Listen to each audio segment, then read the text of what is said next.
सुदामा जी, लेकिन लोग कहते हैं दरिद्री थे। सुदामा जी कौन थे? दरिद्री थे। लोगों को दरिद्री की डेफिनेशन ही नहीं पता है, परिभाषा ही नहीं पता है। दरिद्री की परिभाषा क्या है पता है?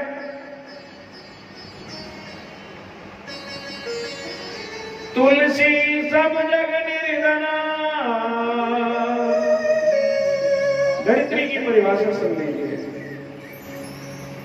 तुलसी सब जग निर्धना और धनवंता नहीं कोई। आए धनवंता सुई जानिए, जप राम नाम धन होए। धनवंता सुई जानिए, जप राम नाम धन होए। दयाल काय कृष्णा शीत सखा कश्यप। कृष्ण के कोई मित्र थे। कैसे थे? ब्राह्मणों में रवितमा। जाति से ब्राह्मण थे, वेदों को जानने वाले थे और विरक्त इंद्रियार्थेषु विरक्त थे। जय विरचना ताई विरये। सीताराम सीताराम सीताराम कहिए। जय विरचना ताई विरये। सीताराम सीताराम सीताराम कहिए। जय ताई विरये। सीताराम सीताराम सीताराम कहिए। जय ताई विरये।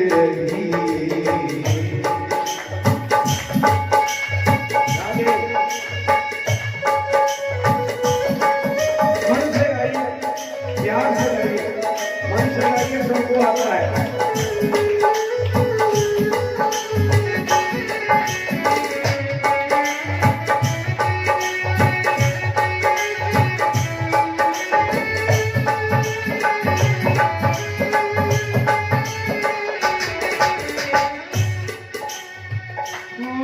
जिंदगी की डोरी हाथ दीनानाथ के। जिंदगी की डोरी हाथ दीननाथ के। महलों में राखे जाए, झोपड़ी में वास दे।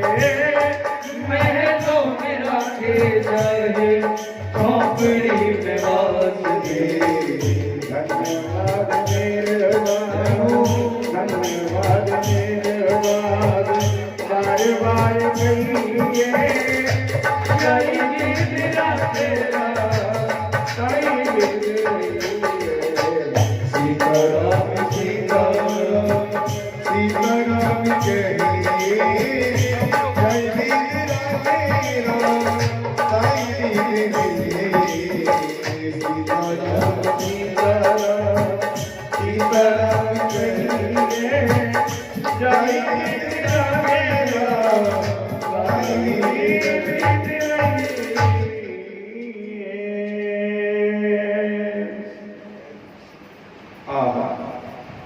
विरक्त एक होता है आसक्त, एक होता है विरक्त।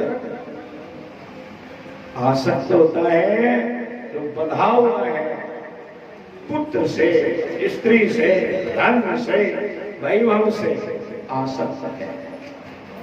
एक है विरक्त जिसको कोई आसक्ति ही नहीं है। मिल जाए तो ठीक है, ना मिल जाए तो और भी ठीक है। तो विरक्त इंद्रियार्थेषु। न तो आंखें तंग कर रही हैं, न कान तंग कर रहे हैं, न नाक तंग कर रही है, न हाथ तंग कर रहे हैं। शब्द स्पर्श रूप रस गंध सब बस में मुट्ठी में किया। इंद्रियों को बस में, प्रशांत आत्मा, फिर ऐसे इंसान की आत्मा प्रसन्न रहती है और जितेंद्रिय इंद्रियों को जीत लिया है। तस्य भारा कुचेलस्य शिक्षामात तथा विधान। उसकी पत्नी बड़ी दुर्बल कमजोर, बच्चे कहीं भोजन नहीं होता है तो पति को खिला के, आप बच्चों को खिला के जल पान करके सो जाती है। पतिव्रता पतिव्रा म्लायता वदनेन सा दरिद्रा शीलमाना सा दीपमाना विगम्य च। अपने दरिद्र की दुखता वर्णन पति के सामने भी नहीं करती है, छुपाती रहती है। यहाँ से धोती फट गई फिर सिंग ली, फिर फट गई तो फिर सिंग ली। एक दिन मन में याद आया कि मेरे पति कहते थे कि भगवान हमारे मित्र हैं, तो धीरे से प्यार से बोली, सुनो जी, आप बचपन में कहते थे कि कृष्ण हमारे मित्र हैं, तो क्यों ना आप वहां चले जाएं, क्योंकि तीन लोक के मालिक थे, तीन के दरबार में जाते ल जाइए। जो तीन लोक का मालिक है उसके दरबार में जाने की लज्जा गाएगी है भगवान, शर्म गाएगी है मेरे पतिदेव, क्यों नहीं जाते हो आप, चले जाइए। सुदामा कहता है चला तो जाऊं, पर कैसे जाऊं?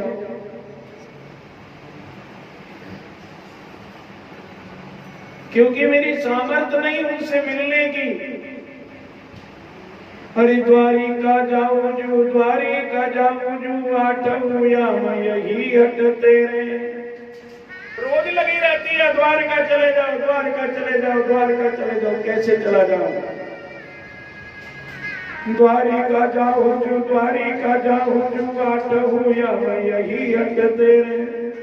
5 सुपारी घर पे नहीं और भेंट को 4 चावल मेरे। 5 सुपारी मेरे घर पे नहीं, प्रिय भेंट को 4 चावल मेरे। अब ऐसे के पास जाऊं मिलने के लिए तो कुछ लेके तो जाऊं, लेकिन लेके क्या जाऊं? मेरे घर में 5 सुपारी तक नहीं है, मेरे घर में 4 चावल तक नहीं है, मैं क्या लेकर के जाऊं दीन दयालु दरबार में? सुशीला कहती है पतिदेव आप जाने की तैयारी करो और मैं भेंट की तैयारी करता हूं।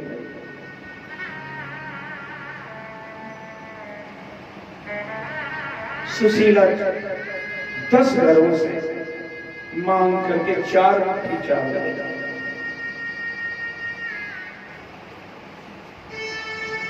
4 मुट्ठी चावल सुशीला लेकर के आई। फटी हुई किसी कपड़े की गांठ में बांध दिया और पकड़ा दिया अपने पति को, ले जाओ ये भेंट।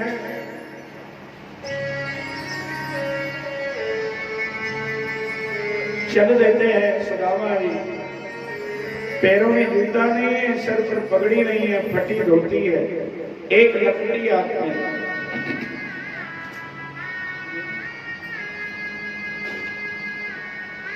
कैसे चले? नदी पार की, कोस 2 कोस चला और हाथ के ऊपर सर रख करके सुदामा जी सो गए। भगवान ने विचार किया चलते चलते मर जाएगा, द्वारका बड़ी दूर है।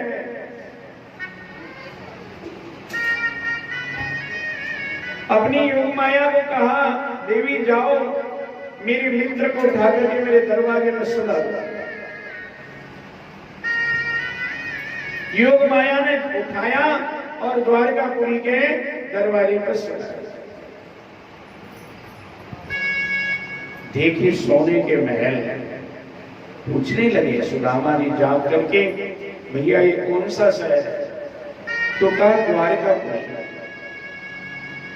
द्वारकापुरी वही कनुआ वाली द्वारकापुरी, क्योंकि बचपन का नाम कनुआ।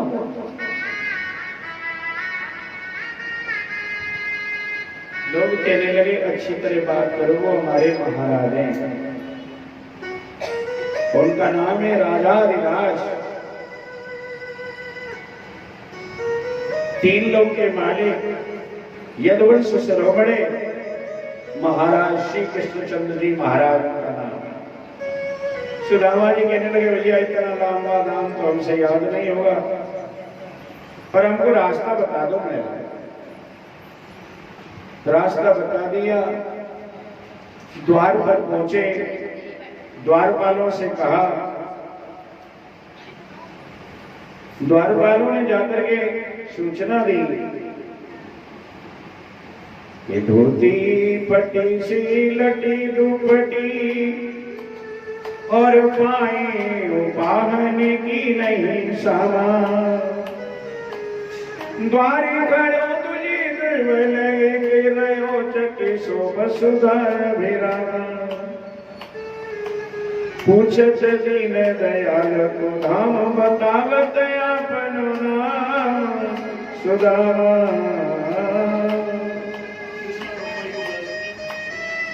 हे प्रभु आपसे मिलने के लिए कोई ब्राह्मण सुदामा नाम का आया है, पैरों में जूतियां नहीं है, फटी धोती है, एक लकड़ी ली हुई है और अपना नाम सुदामा बता रहा है, बार बार कह रहा है मित्र है भगवान हमारे मित्र है। तो बोलो द्वारपाल सुदामा नाम पहाड़े सुनी, छाणे राज काले से जी की गति जाने को, द्वारिका के नाथ हाथ जोड़ गए पाए भेंट भरे अंग लपटाए दुख साने को,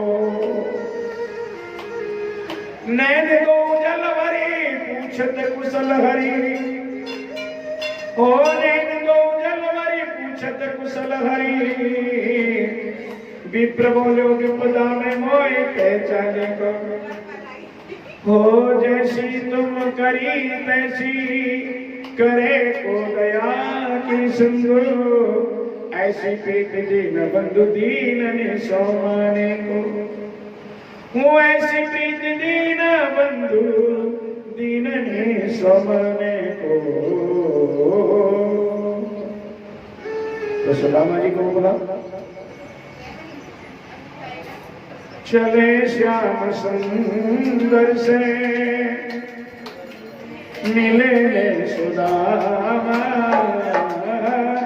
चले श्याम सुंदर से मिले सुदामा, गाते चलो हरे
तेरे भरोसे मेरा परिवार है कथा तेरे भरोसे मेरा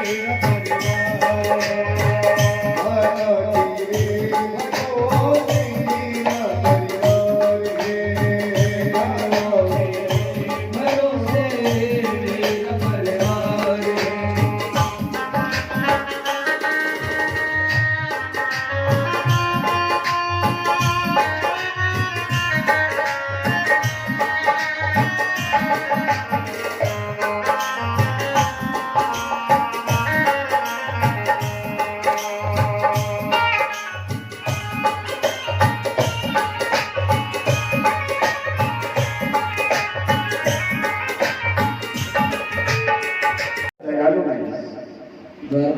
और इसीलिए दीन दयालु भगवान को कहते हैं।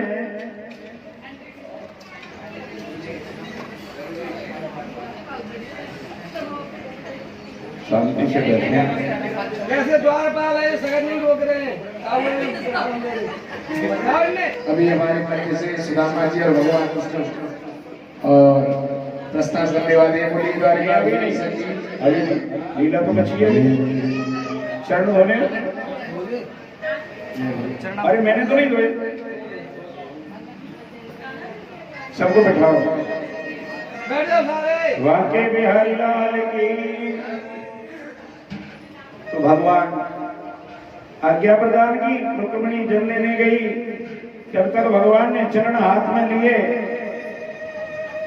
तो भगवान की आंखों से आंसू झड़ी लगे। और क्या हुआ? ऐसे बेहाल बीमारी ने पग कंटक जाल पर जग जोए। हाय महादुख पायो सखा तुम आए इतने की तैदुल खोए। देखी सुदामा की दीन दशा करुणा करके करुणा निधि रोए। और पानी पर हाथ छुओ नहीं नैननी के जल सो पग धोए। पानी पर को हाथ छुआ नहीं नैननी के जल सो पग धोए। भगवान कहने लगी भैया सुदामा भाभी ने कुछ भेजा है हमारे लिए। सुदामा जी कहते हैं कि ना भैया ना, मेरे पास क्या है जो तुम्हें दे सकूं। भगवान कहने लगे नहीं भैया कुछ तो भेजा होगा। तो सुदामा जी बात कहा के ले जाते हैं कि बचपन में कैसे खेलते थे हम, बचपन में हम कैसे पढ़ते थे, बचपन में कैसे रहते थे। लेकिन भगवान भी भगवान जो ठहरे। भगवान कहते नहीं नहीं बताओ भाभी ने क्या भेजा है। लेकिन फिर भी नहीं मानते हैं सुदामा जी। गांठ को कांख में दबाया हुआ है। आखिर भगवान ने जोर लगा करके खींच ली गांठ। और कहने लगे भगवान कि काठी जो कांख में चापी रहे तुम खोलत नहीं सुदारस भीने। काठी जो कांख में चापी रहे तुम खोलत नहीं सुदारस भीने। और पाछली बानी अजौना तजी तुम तैसे ही भाभी के तंदुल कीने। तैसे ही भाभी के तंदुल कीने। आगे जना गुरु मत दिए तेले तुम चाबी हमें नहीं दीने। श्याम कही मुस्काए सुदामा सो चोरी की बानी में हो जू प्रभीने। श्याम कही मुस्काए सुदामा सो चोरी की बानी में हो जू प्रभीने। भगवान कहते हैं अरे सुदामा तुम्हारी चोरी की मान अब नहीं गई। एक बार गुरु मैया ने भेजा था लकड़ी लेने के लिए। हम तुम दोनों गए। तुमको गुरु माता ने बुलाया और कुछ गुड़ दिया चना दिए। और कहा भूख लगे तो जंगल में खा लेना। उस दिन बड़े जोर का मींह पड़ा, बरसात हुई, आंधी आई, मैं ऊपर था तू नीचे था, मैं लकड़ी काट रहा था तू समेट रहा था। उसी समय बरसात हुई, तू पेड़ की जड़ में बैठा बैठा सारे चना चबा गया, इसीलिए दरिद्री हो गया। मैंने जब पूछा तेरे दांत क्यों कटकटा रहे हैं, भूख लग रही है, मुझे भी कुछ दे दे, खा रहा तो अरे भैया मेरे तो ठंड के मारे दांत कटकटा रहे, खा थोड़ा ही रहा हूं कुछ। तो आपने झूठ बोला। अब चलो हुआ सो हुआ, चावल भगवान ने खाए, एक मुट्ठी खाई, दूसरी मुट्ठी खाई, तीसरी मुट्ठी खाई, तो हाथ गए हो कमला प्रभु को। हे नाथ का बास किया सभी का विसारी, एक रंग ही आप समाने की ओ प्रभु, चाहत आपका मन भिखारी। एक रंग ही आप समाने की ओ प्रभु, चाहत आपका मन भिखारी। हे प्रभु एक मुट्ठी खा के एक लोक दे दिया, दो मुट्ठी खाए दो लोक दे दिया, और तीसरी मुट्ठी खा करके कहां रहोगे आप जाकर के। भगवान कहने लगे सुदामा भैया मेरी भाभी ने कुछ चिट्ठी पत्री भेजी है, जरूर भेजी होगी। तो सुदामा ने एक गांठ खोली, उसमें से चिट्ठी निकाली, भैया ये लिखा है, इसमें क्या लिखा है मुझे तो पता नहीं, तुम पढ़े, तुम्हारा देव और भाभी का मामला है, मैं क्यों बीच में पढ़ूं। तो चिट्ठी में लिखा था, विष्णु भैया क्या लिखा था कि एक मास दुई पाख में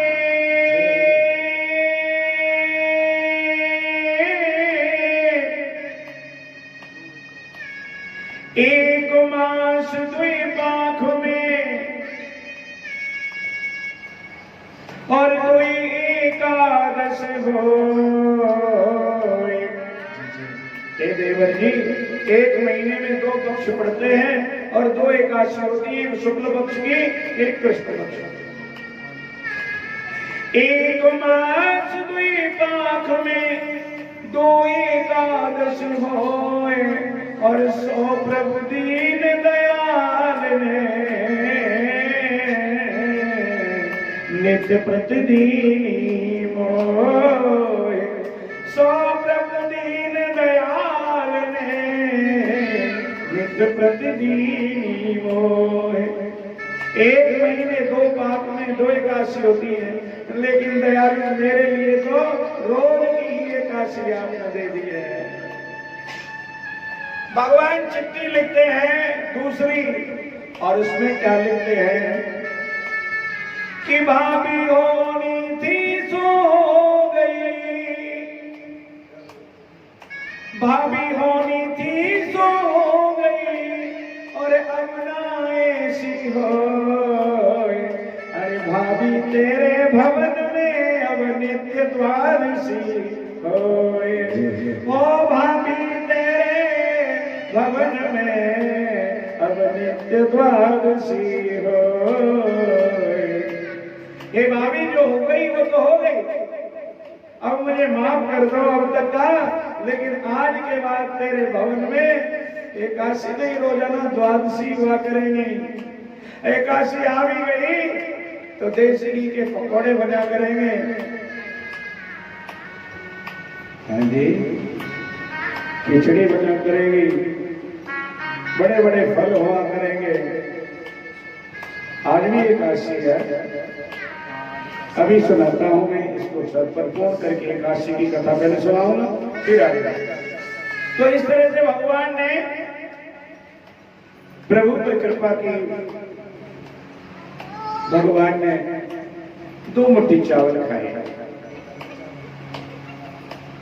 सुदामा जी नित्य प्रति उठ करके बिना मांगते हैं, भगवान ने अपने कपड़े दे दिए हैं, वो कपड़े संभाल के रख दिए हैं। एक दिन सुदामा कहने लगे भैया तेरी भाभी अकेली होगी, न जाने कैसे गुजारा कर रही है। अब तो मुझे जाने भगवान कहने लगे भैया और रुक जा 4 दिन। भाभी तो गुजारा कर ही रही होगी। सुदामा बेचारा विवश हो गया। भगवान ने कहा फिर ठीक है आप तैयारी करो और ये तुम्हारे कपड़े लो। सुदामा जी कपड़े पहन लिए अपने पुराने, चलने के लिए तैयार हुए। भगवान विदा करने के लिए गए। शहर से बाहर तक छोड़ा है, किराया तक नहीं दिया। सुदामा जी सोचने लगे भैया जो दरिद्री है वो दरिद्री ही रहेगा, कौन मदद कर सकता है। चलो दिया उसका भी भला, नहीं दिया उसका भी भला, पर आज मैं धन्य हो गया उसको पा करके, जिसके दर्शन के लिए ऋषि मुनि देवी देवता तरसते हैं। उसने मेरी इतनी सेवा की, मेरे लिए यही बहुत है। भगवान वहां से चल करके आते हैं। सुदामा जी मन में बहुत सारी अभिलाषाएं लिए आए, लेकिन जहां झोपड़ी पड़ी थी वहां जब पहुंचे तो क्या देखते हैं, वहां तो किसी ने सोने के महल बनाए हुए। सुदामा महलों के चारों तरफ घूमते हैं। किसी ने जाकर के सुशीला को बताया पतिदेव तो आ गए। सुशीला बहुत सारी सहेलियों को साथ लेकर के सोने की थाली में दीपक जला करके पति के स्वागत के लिए आती है और कहती है आजो आजो प्राणनाथ, ये आपका ही घर है। सुदामा कहते भैया टूटी सी मड़ैया मेरी,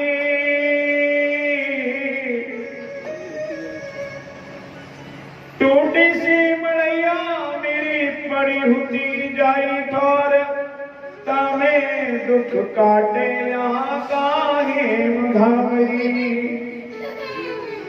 जीवन जलाओ तुम सारे सब अंग अंग, सखी सोह संग वो तो चूची होती छावरी। इस सोने के महल किसके हैं? मेरी पत्नी सुशीला फटी हुई धोती, 50 जगह उसमें टांके लगे थे, अकेली यहाँ रहती थी। तुम्हारे साथ सखियां बहुत हैं, वो तो अकेली रहती थी। तुम कौन हो? मैं नहीं जानता। सुशीला कहने लगी महाराज ये आपका ही घर है, भगवान ने पीछे से विश्वकर्मा को भेज करके ये सारा घर बनवाया है। अच्छा ये बात है, तो ले तुझे तेरा मिल गया ऐश्वर्य और मैं जाता हूँ भगवान को भजने के लिए। सुशीला कहने लगी अगर भगवान घर में ही हो तो, कि घर में कहां से आ गए? तभी अंदर से आवाज आई, अरे सुदामा सुदामा सुदामा। जहां तेरे जैसा निष्प्रय इंसान हो वहां मैं क्यों ना विराजमान हूं।